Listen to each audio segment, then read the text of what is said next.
Sir నమస్కారం sir. నమస్తే అండి.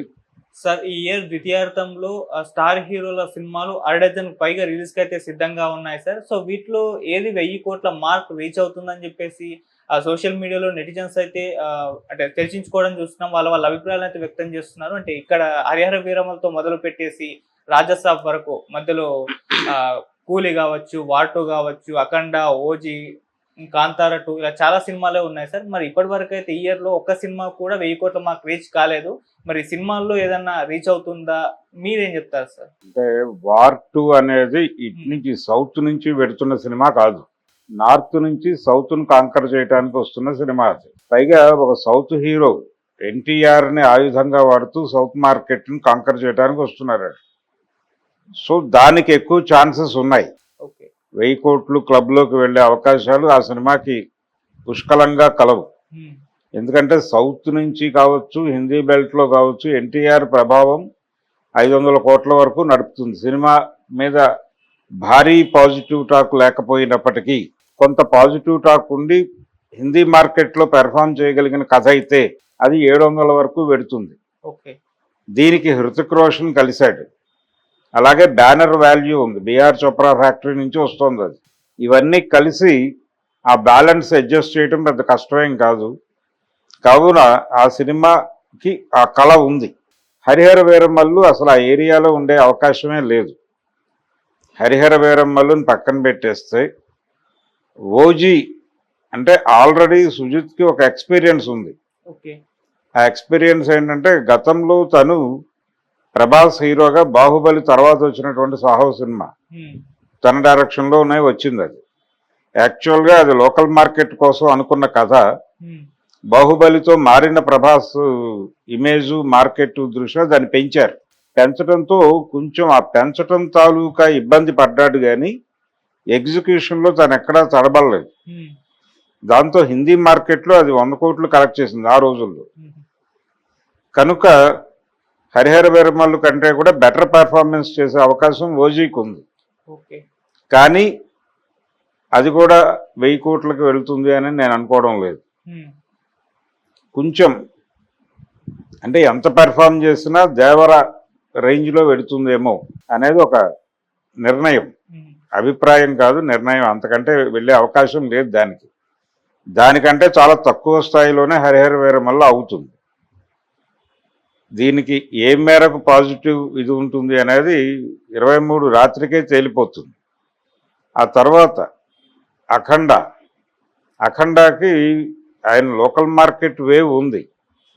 ఈ లోకల్ మార్కెట్ వేవ్కి నేషనల్ మార్కెట్ అంటే హిందీ మార్కెట్ ప్రస్తుతం ఉన్నటువంటి మూడ్కి అది కనెక్ట్ అవుతుందా లేదా అనే దానిలో కొన్ని సందేహాలు ఉన్నాయి.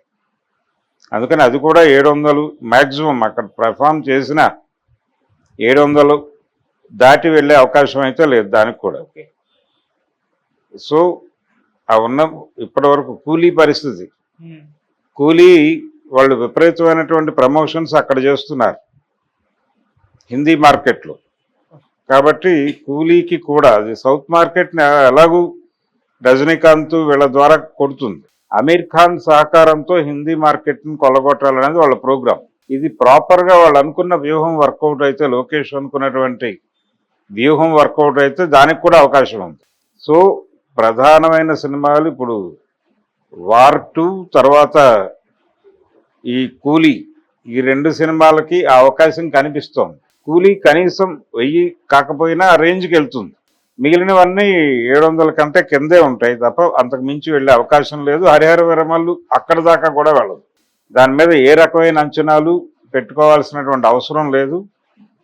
అది లోకల్ మార్కెట్ సినిమాగానే పెర్ఫామ్ చేస్తుంది. ఇప్పటివరకు ఉన్నటువంటి రిపోర్ట్స్ ప్రకారం దానికి ప్రాపర్ మేకప్ అంటే నా సెన్స్లో పబ్లిసిటీ లేదు. దానికి ఏం బజ్ క్రియేట్ చేసే ప్రయత్నం మరొకటి ఆ మార్కెట్లో లేదు. ఈ క్యారెక్టర్ని ఇంట్రడ్యూస్ చేయలే. ఇప్పుడు సైరాకి జరిగిన పొరపాటు కూడా అదే. ఈ క్యారెక్టర్ని అక్కడ ప్రాపర్గా ముందు నుంచి కనుక ఇంట్రడ్యూస్ చేసి అక్కడ కొంచెం ఎక్కించుంటే, సైరా అనేటువంటి క్యారెక్టర్కి కొంత మేకప్ చేసి ఉంటే అక్కడ లోకల్ పీపుల్ దగ్గర అది బెటర్గానే పెర్ఫామ్ చేయగలిగి ఉండేది ఆ సినిమా. అక్కడ కూడా అక్కడ చేయలే. లోకల్ మార్కెట్లో వచ్చిన డబ్బులు ఆ సినిమాకి. అందుకని వాళ్ళు మార్కెట్ విస్తరణ దృష్టిలో పెట్టుకుని ఖర్చు పెట్టి నష్టపోయారు. ఈ సినిమాకు కూడా అలాంటి విఫల ప్రయత్నం ఏదో జరిగే అవకాశం కనిపిస్తోంది. అందుకని ముందు ఇలాంటి సినిమాలు చేసేటప్పుడు పీరియాడికల్ ఇవన్నీ బాగానే ఉంటాయి, కానీ ఈ క్యారెక్టర్ని అక్కడ జనాలకి ఎక్కించడానికి ఒక ప్రోగ్రామ్ చేయాల్సిన అవసరం ఉంది. అది జరగకపోతే ఇక్కడ అక్కర్లేదు. ఇక్కడ పవన్ కళ్యాణ్ నోన్ ఫేస్, అక్కడ కూడా నోన్ ఫేసే కాబట్టి వెళ్ళిపోతుంది సినిమా అని అనుకోవచ్చు. కానీ ఆ క్యారెక్టర్ని, ఆ టైంని, ఆ కంటెంట్ని ఏదో మేరకు పరిచయం చేయాలి. అది జరగాలి. అది జరగకపోవడం వలన సైరా ఎలా దెబ్బతిందో ఇది కూడా అలాంటి ఇబ్బందే పడేటువంటి ఛాన్స్ ఉంది. ఓకే. సైరాకి ఇక్కడ పాజిటివ్ టాక్ వచ్చింది. ఈ పాజిటివ్ టాక్ కూడా అక్కడ బతికించలేదు సినిమాని. ఈ సినిమాకి ఇక్కడ కూడా పాజిటివ్ టాక్ వస్తుంది అనేటువంటి భరోసా లేదు ఇప్పుడు. మేబీ వస్తే రావచ్చు, రాకపోవడానికి అవకాశాలు ఎక్కువ ఉన్నాయి. ఓకే. కాబట్టి హరిహర వీరమ్మలు అనేది అసలు రేస్లో ఉన్నట్టుగా కనిపించడం లేదు. ఓకే. కానీ రేపు రిలీజ్ అయిన తర్వాత ఆ కంటెంట్ బాగుండి రేస్లోకి వచ్చేసినా రావచ్చు. అది చూద్దాం. ఓకే. అండ్ కాంతారా టు రాజా సాబ్ విషయానికి వస్తే ఈ రెండిట్లో ఉండే ఛాన్స్ ఉందా సార్? అంటే కాంతారా ప్రీక్వెల్, అది అవును. కాంతారా అనేది మొన్న వచ్చిన దానికి ప్రీక్వెల్ గా వస్తుంది. సీక్వెల్కి వెళ్ళే అవకాశం లేదు కాబట్టి ప్రీక్వెల్కి వెళ్ళారండి. సీక్వెల్కి వెళ్తే కార్పొరేట్ రాజ్యం గురించి మాట్లాడాల్సి వస్తుందని భారతీయ జనతా పార్టీతో సన్నిహిత సంబంధాలు ఉన్నటువంటి రిషబ్ శెట్టి గారు ప్రీక్వెల్ని ఎంచుకున్నాడు. ఓకే. ఆ ప్రీక్వెల్లో అంతకుముందు ఉన్నటువంటి దొరలు ఆదివాసీలను ఎంత అణిచివేశారు, వాళ్ళ నుంచి బయటపడి ఫారెస్ట్ డిపార్ట్మెంట్లోకి వచ్చాక వాళ్ళ జీవితాలు ఎలా మెరుగుపడ్డాయి అనే కథతో సినిమా తీయబోతున్నాడు. ఈ కథ ఇప్పుడు జనాలకు చిరాకెత్తించే అవకాశం కలదు. ఓకే. ఇప్పుడు కాంతారాలో పాత దొరల నుంచి సఫరింగ్ అంతా చూపించి చివరిలో ఒక చిన్న ఎలిమెంట్గా పెడతాడు. ఫారెస్ట్ డిపార్ట్మెంట్ చేతిలో ఉంటే కొంతవరకు మన జీవితాలు సెక్యూర్ అని. ఇప్పుడు ఫారెస్ట్ డిపార్ట్మెంటే శత్రువుగా మారి యుద్ధం చేస్తోంది ప్రజలతో. అందుకని ఈ మూడ్లో ఆ సినిమాని ఎలా రిసీవ్ చేసుకుంటారనేది అనుమానమే. వాళ్ళు ఎన్ని గిమిక్కులు చేసినప్పటికీ కంటెంట్ అనేది మేజర్ రోల్ ప్లే చేస్తుంది. మీరు ప్రో పీపుల్ కంటెంట్ కాదు అది. ఇప్పుడు రాబోయే కాంతారా ప్రో పీపుల్ కంటెంట్ కాదు. ఓకే. అందుకని దాని మీద అనుమానాలు ఉన్నాయి ఆ సినిమాకి సంబంధించి. రాజా సాబ్ టోటల్ ఎంటర్టైనర్.